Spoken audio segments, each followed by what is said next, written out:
নমস্কার প্রিয় শ্রোতা বন্ধুরা, সনাতন ধর্মচর্চা চ্যানেলে সকলকে স্বাগত।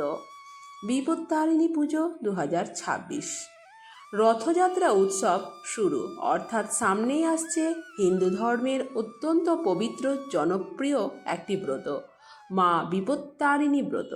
সাধারণত বিশেষ করে বিবাহিত মহিলারা পরিবারের মঙ্গল, স্বামী ও সন্তানের দীর্ঘায়ু এবং সংসারের সুখ শান্তির জন্য এই ব্রত ভক্তি ও নিষ্ঠার সাথে পালন করেন।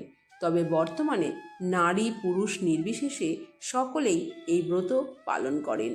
মা বিপত্তারিণী হলেন দেবী দুর্গার 108টি রূপের মধ্যে সংকট নাশিনী রূপ, যিনি ভক্তদের সমস্ত বিপদ থেকে রক্ষা করেন।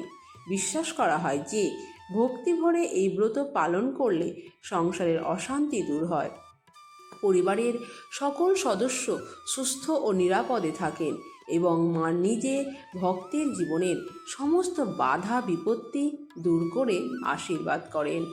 আজকের এই ভিডিওতে আমরা জানব 2026 সালে কবে বিপত্তারিণী ব্রত পালিত হবে, কোন দুটি দিনে পুজো করা যাবে, পুজোর সমস্ত উপকরণ, উপবাসের নিয়ম, বাড়িতে সহজভাবে কিভাবে পুজো করবেন, কোন মন্ত্র পাঠ করবেন এবং কিছু গুরুত্বপূর্ণ বিধিনিষেধ যেগুলি মেনে চলা অত্যন্ত জরুরি। তাই ভিডিওটি শেষ পর্যন্ত দেখবেন। আর যদি আমাদের চ্যানেলে নতুন হয়ে থাকেন তাহলে এখনই চ্যানেলটি সাবস্ক্রাইব করে পাশে থাকবেন। চলুন বন্ধুরা, আমরা ভিডিওটি শুরু করি। বিপত্তারিণী ব্রত প্রতি বছর রথযাত্রা ও উল্টো রথযাত্রার মধ্যবর্তী সময় যে মঙ্গলবার এবং শনিবার পড়ে সেই শুভতিথিগুলোতেই পালন করা হয়। এবার 2026 সালের ক্যালেন্ডার অনুযায়ী বিপত্তারিণী ব্রত পালিত হবে দুটি দিনে। প্রথম দিন হচ্ছে 18 জুলাই শনিবার, অর্থাৎ পহেলা শ্রাবণ, এবং দ্বিতীয় দিন হচ্ছে 21 জুলাই মঙ্গলবার, অর্থাৎ চৌঠা শ্রাবণ। এই দুই দিনেই ভক্তি ভরে মা বিপত্তারিণীর আরাধনা করা যাবে। যাদের সুবিধা হবে তারা এই দুটি দিনের যে কোনো একদিন ব্রত পালন করতে পারেন। এইবার জেনে নেওয়া যাক বিপত্তারিণী পুজোর জন্য কি কি উপকরণ লাগবে। এই পুজোর বিশেষ বৈশিষ্ট্য হলো অধিকাংশ উপাচার 13টি করে নিবেদন করা হয়। তাই পুজোর থালায় রাখবেন একটি ঘট, একটি আমের পাতা, শীষযুক্ত একটা ডাব, সিঁদুর, চন্দন, ধূপ, প্রদীপ, গঙ্গাজল এবং প্রধান নৈবেদ্য। এর সাথে থাকবে 13টি গিঁট দেওয়া লাল সুতো, 13টি দূর্বা, 13 রকমের ফুল, 13 রকমের ফল, 13টি পান, 13টি সুপারি, 13টি লুচি এবং 13টি বা 13 রকমের মিষ্টি। এছাড়াও প্রয়োজন অনুযায়ী বেলপাতা, মালা ও অন্যান্য পূজার সামগ্রী রাখতে পারেন। এই সমস্ত উপকরণ দিয়ে আপনারা বাড়িতে পুজো করতে পারবেন, আবার মন্দিরেও একইভাবে নিবেদন করতে পারবেন। এবার আসা যাক ব্রতের নিয়মে। বিপত্তারিণী ব্রতের প্রস্তুতি শুরু হয় আগের দিন থেকেই। আগের দিন সম্পূর্ণ নিরামিষ আহার গ্রহণ করা উচিত।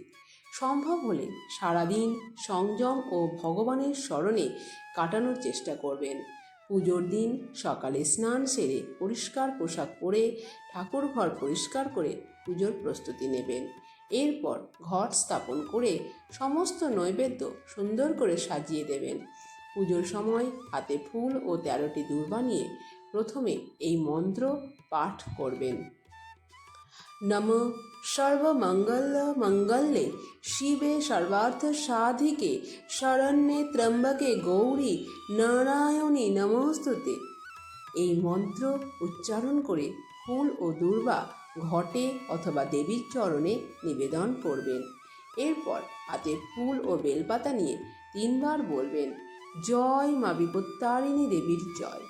প্রতিবার উচ্চারণের পর দেবীর চরণে ফুল বেলপাতা অর্পণ করবেন। এরপর যদি মালা নিয়ে থাকেন দেবীকে একটা মালা পরিয়ে দিন। তারপর প্রদীপ, ধূপকাঠি এগুলো জ্বালিয়ে ভক্তি ভরে আরতি করুন এবং নিজের ও পরিবারের মঙ্গল কামনা করে মনের ইচ্ছা মায়ের কাছে প্রার্থনা করুন এবং পুজোর ব্রতকথা শ্রবণ করুন। পূজা সম্পন্ন হওয়ার পর পরিবারের সদস্যদের হাতে বিপত্তারিণীর 13টি গিঁট বাঁধা লাল সুতো বেঁধে দিন।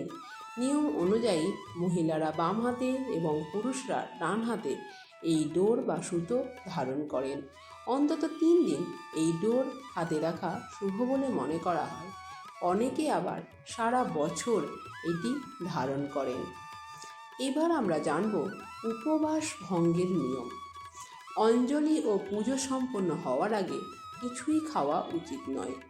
পুজো শেষে প্রসাদ গ্রহণের মাধ্যমে উপবাস ভঙ্গ করা হয়। এই দিনে সাধারণত চাল বা গম দিয়ে তৈরি ভাত, রুটি ইত্যাদি না খাওয়াই ভালো। অনেকেই 13টি করে লুচি, ফল বা মিষ্টি প্রসাদ হিসেবে গ্রহণ করে উপবাস ভঙ্গ করেন। লুচি অবশ্যই ময়দার হওয়া উচিত বলে প্রচলিত নিয়ম রয়েছে। পবিত্রতা, সংযম ও ভক্তির সঙ্গে পালন করাই এই ব্রতের মূল উদ্দেশ্য। বন্ধুরা, মনে রাখবেন, শুধু উপকরণ বা নিয়ম পালন করলেই নয়, আন্তরিক ভক্তি, সততা এবং বিশ্বাস নিয়েই এই ব্রত পালন করতে হয়। মায়ের কৃপা লাভের জন্য শুদ্ধ মনই সবচেয়ে বড় উপাচার। আশা করি আজকের ভিডিও থেকে 2026 সালের বিপত্তারিণী ব্রত সম্পর্কে সমস্ত গুরুত্বপূর্ণ তথ্য জানতে পেরেছেন। পুজোর দিন যথাসময়ে পুজোর ব্রতকথা সম্পর্কিত ভিডিও চ্যানেলে দিয়ে দেওয়া হবে। সঙ্গে থাকবেন। যদি ভিডিওটি আপনাদের ভালো লেগে থাকে তাহলে অবশ্যই একটা লাইক করবেন এবং প্রিয়জনদের সাথে শেয়ার করবেন। চ্যানেলে নতুন হলে চ্যানেলটি সাবস্ক্রাইব করবেন। ভালো থাকুন, সুস্থ থাকুন। মা বিপত্তারিণীর আশীর্বাদে আপনাদের জীবন সুখ, শান্তি ও সমৃদ্ধিতে ভরে উঠুক। জয় মা বিপত্তারিণী দেবীর জয়। জয়।